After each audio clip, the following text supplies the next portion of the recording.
On this episode of The Hinckley Report, legislators consider new policies that could change the way state government runs. Debates over housing, homelessness, and other policy issues could have major local impacts. And as lawmakers consider the state budget, which programs will be prioritized and which could be cut? Funding for the Hinckley Report is made possible in part by the Cleone Peterson Eccles Endowment Fund and by donations to PBS Utah from viewers like you. Thank you.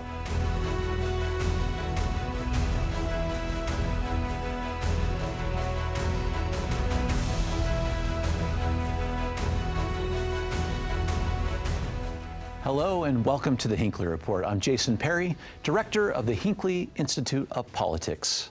Covering the week, we have Representative Ariel DeFay, a Republican from Kaysville in the Utah House of Representatives.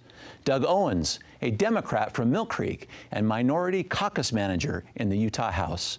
And Jeff Parrott, State Watch Editor for the Salt Lake Tribune. Thank you so much for being with us. So much to get to. We just ended week 4 of the legislative session. Does it seem like it? Does it feel like the end of week 4? It feels like week 45.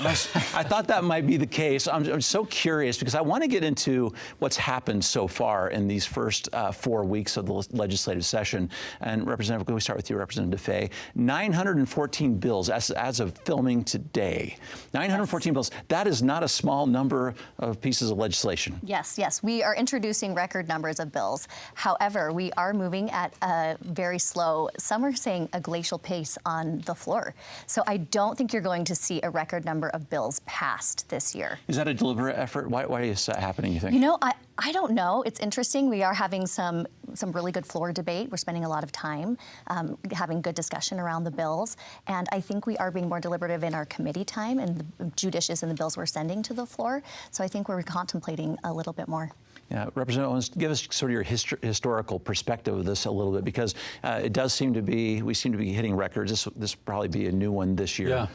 Yeah, I always tease my Republican friends, for people who are for limited government, they can sure introduce a lot of bills. So that's a running joke for me. But I think the process is pretty good at winnowing out bills that are sort of done for, messaging purposes and so forth. But I would like to see some reforms where we encourage legislators to only focus on their most important things and help filter the process before it gets to committee or the floor. Mm-hmm. Jeff, let's talk about what sort of the numbers and what's happening with our legislators. I'm going to ask them in just a moment what they think about whether or not this is a full-time job or not. But many people might not realize it wasn't until 1986 that we went to our current model. We were every other year until then. But as the state of Utah seems to be growing, the decisions about how much time our legislature needs to spend seems to be increasing. So currently it's a 45-day sprint. It's actually like a 33-ish business day sprint. I think but that's not really what happens. There's special sessions, there's interim sessions all throughout the year. I think the two of you certainly have full-time jobs up at the Capitol and not part-time jobs. So I'm interested to hear what you guys think about any kind of changes, what that would mean for your, day or night job, depending on how you see this. So there are 14 states that have part-time legislatures. And what's interesting about this is they kind of say this is just over 50% of the time. Is it a full-time job for you, Representative DeFay? I wouldn't say full-time, but it's a lot of time. It isn't part-time either.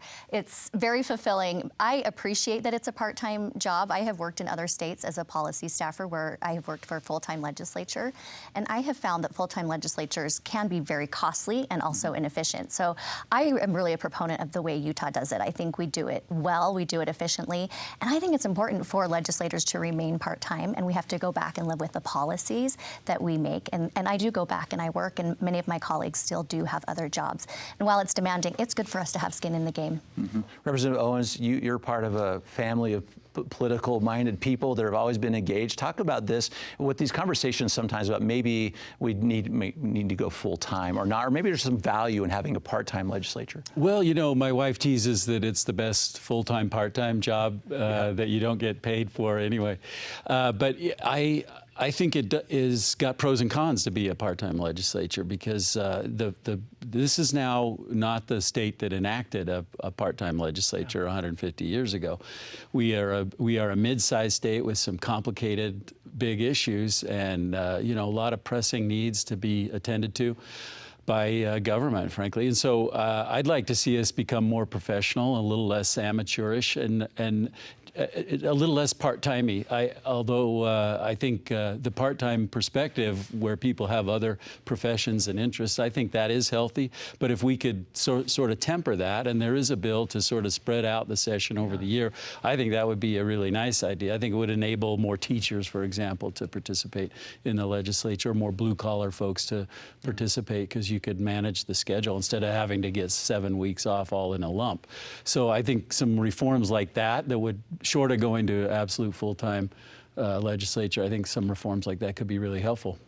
Jeff, let's talk about that bill for just a moment. We'll see where this goes. This is Representative Ryan Wilcox from Weber. It's House Joint Resolution 22. And what his proposal is, to try to get to this conversation a little bit, is 3 15-day sessions. I guess so it's the same amount of time, but breaking them into 1 budget session, 2 general sessions, and breaking them up over the years, with that first budget session coming, I guess would be the equivalent of next week, after the state receives its revenue numbers. Talk about that approach just a little bit. I don't know if I've got much more to add than what these two have already said about that bill and how it would spread things out. I do think it is interesting to have a set budget period. That is something the two of you, I know, consider over the 45-day session. You're hearing bills all the time. You're rushing to appropriations meetings and then to, you know, different committee hearings on different topics that you cover. So I would be interested, I think, from a journalistic side, covering just a set session on like what money looks like. I think that would probably be great for transparency. I think it would be great for letting people kind of see how money gets spent and how money gets allocated in the state. But outside of changing, you know, a huge constitutional amendment, which not only would take 2/3 in the House and the Senate, and then there's going to be a tough mission in explaining to voters on why they should be supporting something like this. I like it, though. You know, we've got a $30 billion budget crammed into the first half of the session, basically. And, you know, it would behoove us to take a little more care. These poor chairs of the EAC, these 4 chairmen, are spending days and days pouring through every line, trying to get it right. And I think we are a well-managed state financially, but I think it's a big burden to try to get all that right in such a short time frame. Representative Fay, one of the reasons why Representative Wilcox was thinking about this bill is about sort of when the revenues do come in, which is interesting because up to right now, you've been prioritizing. Talk about this just a bit, because you've been prioritizing funding bills. Every committee has been doing it, but we don't really know exactly what the revenue numbers are going to be. So talk about that for just a moment. I think that's at the heart of what Representative Wilcox was doing, but it is instructive maybe what's coming this next week, because it's going to be maybe by Wednesday or Thursday of next week, we will know exactly how much money we have. Correct. Yes, we're working on assumptions. So I think there is value to this conversation because we are operating. We all serve on different budget appropriations committees, and I serve on economic development. So we look over those areas, and we develop a priority list that goes to the members of the Executive Appropriations Committee who prioritize, but we don't know the numbers. And like you said, mid next week, we hopefully will know. And I think those numbers will probably reflect what we've been expecting, but we won't know for sure until then. And I think what we know about the budget this year is that we haven't grown. We're not going to get a lot of extra money, and I don't think we're going to lose a lot of money, but I think we're looking at a very flat budget. Okay, let's get to some of the budget items. Representative Owens, your side of the aisle in particular, what do you think some of the really big ticket items are going to be that might just catch everyone's attention and maybe even pass? Well, I always look at education first when it comes to budgeting. You know, we have that constitutional earmark that dedicates our funding, income tax receipts to pay for education. And the income tax receipts are going to be flat this year, as we were just alluding to. And largely that's because even though the state's been growing and receipts should have been increasing without a tax rate increase, the federal budgeting has had an impact because all our income tax in the state's based on these federal income numbers. And so because of those federal changes, our income receipts are flat. There's still discussion this year of another tax cut. I think we've had tax cuts every one of the 5 years I've been in the legislature prior to this year. I think that's a mistake. I think education could really use the $100 or $150 million we've been cutting annually to the income tax. I would hate to see us do it this year with the income tax being flat. There's really pressing needs in education for reducing class size, teacher pay. We lose half our teachers in the first 5 years. And so I'd like to see us do more to build the morale and of our teachers and do better by our kids. So that's always a number one concern when I talk budget is how we're going to do for education this year with income tax receipts. Representative Fay, I know you're following this issue. $130 million is being discussed to expand the prison. We have a brand new prison, but an effort to get more beds inside this prison. Talk about that one for just a moment. Yeah, we always prioritize public safety, and we have been working on increasing penalties, and that is going to increase incarcerations. And our state is growing, our population is growing. And so we do have to look at expanding bed space in prisons. Whether that's something we can fund completely this year is a discussion that we will be having as a legislature and prioritizing, is that something that we in fact want to put our money towards? I'd like to throw in on that, Jason. We have been increasing penalties on criminal offenses. We've been having more mandatory minimum sentences where we take the discretion as a legislature away from the judge hearing the case. I think we need to return that discretion to the court. Sometimes all cases are not equal, even though the same offense has been committed. Just give you one example. We got a mandatory minimum now, 5 years in jail if you have a homicide under a drunk driving circumstance. And at first glance, that sounds great, but there may be a circumstance in a case where that's not mandated. So you take, for example, there are cases where a parent is driving drunk and their own child dies. That may not be a case where you want a mandatory 5-year minimum. That person's been punished exceedingly already. So I think if we leave some more discretion to courts to have shorter sentences, there's a lot of research out there showing if a bad guy is going to commit a crime, what they're thinking about is not how many years am I going to do if I get caught. What they think about is, am I going to get caught? So if we can divert those resources to policing and helping people understand, I'm going to get caught if I do this thing, that's really more impactful on reducing crime rates than actually just keeping people for bigger sentencing. What I would say to that is that we are seeing a revolving door in our prison system, and we're seeing the same group of people, and it's a large group that are coming in and out, and we really need the tools and the bed space to keep them probably where they belong. And so I think that's what the efforts have been in the past couple of years. Jeff, you do such a great job on your reporting, so I know you're hearing the inside scoop on some of these funding priorities. What do you see coming when those revenues come in that might rise to be a top priority of the legislature? So I think homelessness, that's maybe been like the biggest change that I think I've seen this week. The new bill about, whether we can put where we can put 300-bed facilities, and then that was kind of an eye raiser this week. We already talked about the prisons. I do think that's on its way, or at least is going to be a priority for legislative leaders. I think I heard the word bonding came up last week. So between we talked about criminal justice, we talked about homelessness, we talked about education. I think, and what lawmakers call, the two of you call, your leaders have called socks and underwear years. I don't see a whole lot of money changes going around. Let me follow up on this thread a little bit on homelessness, because Representative Fay, we've talked even on this show about this idea of a campus on the west side, but that took a little bit of a twist this week, maybe a little less interest, at least in the House, of going that direction. Correct. I think we're rethinking if it's a good model, and I think that's a valuable conversation to have. We need to look at the homelessness population holistically and what's going to serve them best. We're going to have a new director of homelessness, Tyler Clancy. He's a representative. He's going to move. He has a really good finger on the pulse of things that are happening in our state in this area. So I think we're looking at how can we best use our funds. We know we don't have enough funds to build a giant campus this year. So how do we use the money wisely to best serve those populations and yield better results? I'd say it's important if we do move forward with that idea of a centralized place. I think generally that's not a good idea. It's better to let to have maybe one facility in Weber County, one in Salt Lake, one in Utah County. But let people be closer to family. I think we need to have guardrails around that large campus idea if we're going to do it, because we need to know, are we going to connect people to services? You know, being unsheltered is not a one-size-fits-all situation. A lot of people, it's a very short-term thing with an economic issue. If they can get a little stability, if they have time to find a new job, it really helps them. Some people, it's a mental health issue. Some people, it's an addiction issue.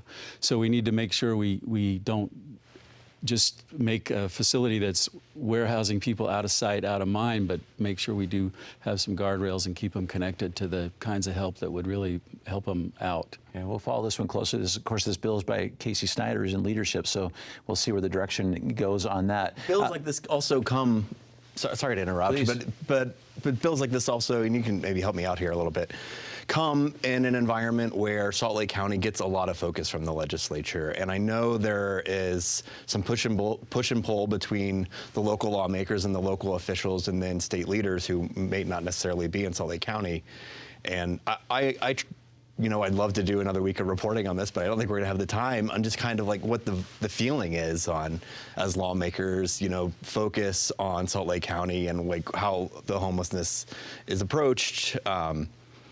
What leaders are interested in, and you know, like they certainly need state money and they need the state's help to address an issue that is not just important to the state, but important to Salt Lake County. Well, I think sometimes it's painted as a Salt Lake County or a Salt Lake City issue, but when you talk to these unsheltered folks, a lot of them are from other counties, but they've come to Salt Lake because that's where more of the services are located. So it is a statewide issue, and I think it's good that the legislature's been assisting, and it'll be good for them to do more on that front. Okay. I want to talk about money just a little more, too, on tax in particular, Representative DeFee. Can we talk about this bill that everyone seems to be discussing, but we have not seen, on a potential gas tax reduction? Because we've been hearing about it. People in Idaho definitely heard about it. Maybe give us some of the context on that, because the state may have resolved at least the issue with Idaho. Give us some context and then what happened. Yes, yeah. So as a House, we've been looking at affordability and what can we do. And one of the things that the House leadership has looked closely at is gas prices. We know we're paying higher prices than the average national price at the pump in Utah. So we started looking at taxing exports, and this did cause some consternation with Idaho.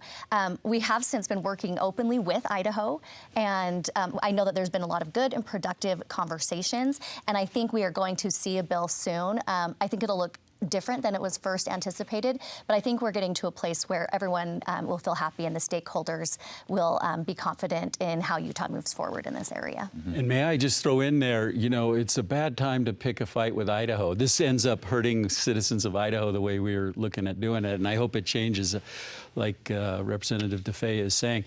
It may, but you know, I want to help the Great Salt Lake, and one of the plans is that we could get some fresh water out of the Snake River and pipe it over into the Bear River. It could potentially be economic. I think it's a bad time to pick a fight with Idaho. Yeah, they do control a lot of that water is flowing into the state. They do, and there's some excess water up in the Snake that would be lovely to channel our way. And this very dry year, we ought to be taking awareness of that too. Mm-hmm. I want to talk about a couple more bills as we go along. Do you want to take a second on your maternity leave bill? Yeah, so I have a maternity leave bill that would extend maternity leave for public employees from 6 weeks to 12 weeks. And there's just so much science and so many reasons that this is helpful. It helps with employee retention, it helps with affordability in daycare. Most of all, it helps with the health of the mother and the baby, and especially cognitive and neurobiological development. And so we as a House have made strong families one of our priorities this year. And so this is one of those very easy pieces of legislation that we can put forward and say we are supporting families in Utah. Okay. And this next one, Representative Owens, maybe a couple of your water bills. You just kind of get to one, and then I'm so curious what the reporter says is what he's hearing about the viability of all of these things together while he waits for revenue numbers to come in. There are a lot of important water bills moving through the system, and thanks to my Republican colleague, Jill Coford, running some very important things, Ray Ward as well. I've got some stuff. I keep pushing on the issue of conservation. We're moving a lot of agriculture water into municipal usage. Right. And the number one depletion there is outdoor landscaping. So I keep pushing the notion of, shouldn't we have some guidelines for new construction? Let's do more drips to trees and shrubs, and a little less non-functional grass would be a great thing in the long run for saving water. We don't need to just have rocks. We could still have green coverage and just do it more efficiently with trees and shrubs. Okay, good job.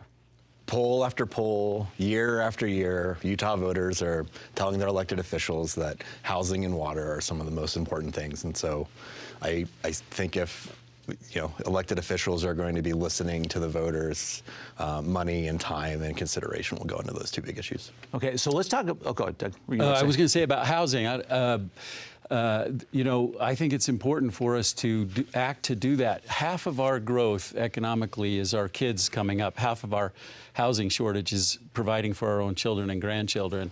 Half is people moving from out of state. I'd like to see us as a state not incentivize so much economic growth. I think we're getting enough homegrown economic growth to not worry about that and not put our kids competing with people moving from out of state. And we could do more to incentivize condos. That's where, a starter home, get people building some equity that way. I'd like to see us strategize on some of those things. Can I hit this one for just a moment, Representative Fay? Because we've been doing some polling about this, the Hinckley Institute, Deseret News, and we did ask Utahns as we got ready to go into this legislative session, the question is, what should the top priority be? And you all have touched on this just a little bit, and it wasn't even close. 32% of Utahns, all parties, yes. And all age groups, it turns out, say affordable housing is the number one issue facing Utah. Yep, absolutely, 100%. It's the number one issue. We hear from our constituents. We are taking it very seriously. We have a bill that was introduced by Representative Cal Roberts. One of the difficulties with building housing, the reason we have an affordability issue, is our supply. We can't get the supply because we don't have the infrastructure to get to the places that are ready to be built. We actually have a lot of land in Utah that's ready to be built on. We don't have roads to get there. We don't have pipes. We don't have plumbing.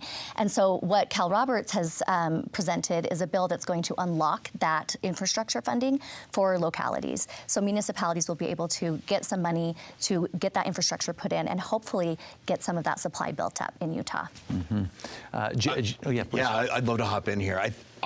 I love the approach of kind of like this big 30,000-foot view on we need infrastructure, we need to we need to change our zoning laws, or we need to get rid of what lawmakers call red tape.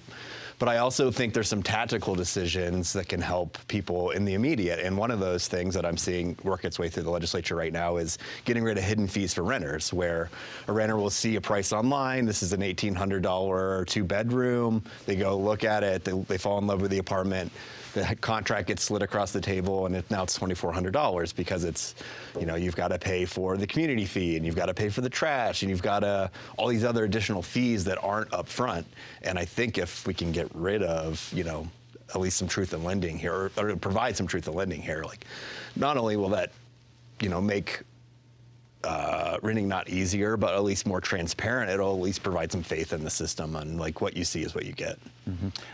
That'd be a great bill. I forget who's running that, but Representative Clancy. Yeah, it's called the Junk Fees Bill. And I think it's through the House and the Senate. Yeah, that's a great bill. It's on its way. I want to talk about a couple high-tech areas for a second. AI, you have some bills on AI. I want to talk for just a moment about where we see our legislature going at the state level on some of these AI initiatives. Yeah, absolutely. So I sit on the AI task force. We have a group of legislators. We get together. We have an Office of AI Policy in Utah that was created by the legislature a few years ago. We take a look at all AI issues facing Utah and what can we reasonably tackle as a state. So we work over the interim. And so I'm working on a bill that addresses deepfakes. And also... What is that? Maybe just So a deepfake is when you take an image or a video and you use artificial intelligence to alter it.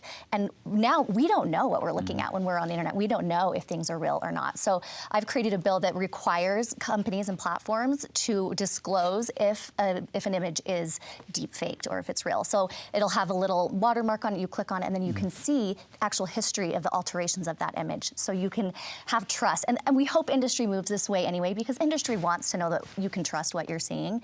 But this is a small step for us in creating trust in our systems. Yeah, Jeff, this is such an interesting thing for the media too, right? What is real? What isn't real? What's real news, not real? How are you approaching this? things are changing fast, and I think there's probably some civic engagement and, like you said, like some media engagement here on like just getting smart on what these systems are and how quickly they're evolving. I hate to even use the word evolving when we're talking about computers and robots, but here we are. But yeah, I think transparency is important. I think understanding what is real is important, and every single day it is getting harder. And Sorry. yeah, go ahead. I appreciate Utah's been leading on this issue. Doug Fifia has another bill. I love Representative DeFe's bill. Doug's Fifia's bill is to protect children using AI. There have been some suicides nationally of children being convinced that AI is their friend and encouraging them to do crazy things. So I'm really glad Utah's not taken a backseat to congressional inaction or executive orders from the president that we shouldn't be legislating in this area. I think it's great to lead out to protect Utah citizens. I think it's tough. I think, it's essentially a business story, right? These are technology companies that, want to develop faster, smarter computers, and what the future is going to look like in the next, until whenever the... And Utah is leading the way in this policy area. The other states are looking to Utah because we've struck a good balance in protecting innovation and also protecting our citizens. Yeah, and the protection part here is, I think, the interesting part where, the young tech entrepreneur or like the programmer is not, the person that maybe we want to rely on for the protection or for like what is helping kids, and maybe they don't even want to address those issues. I'm sad to say that might have to be the last comment, but we will be watching this closely. Thank you so much for your insights, and thank you for watching the Hinckley Report. This show is also available as a podcast. Thank you for being with us. We'll see you next week. Funding for the Hinckley Report is made possible in part by the Cleone Peterson Eccles Endowment Fund and by donations to PBS Utah from viewers like you. Thank you.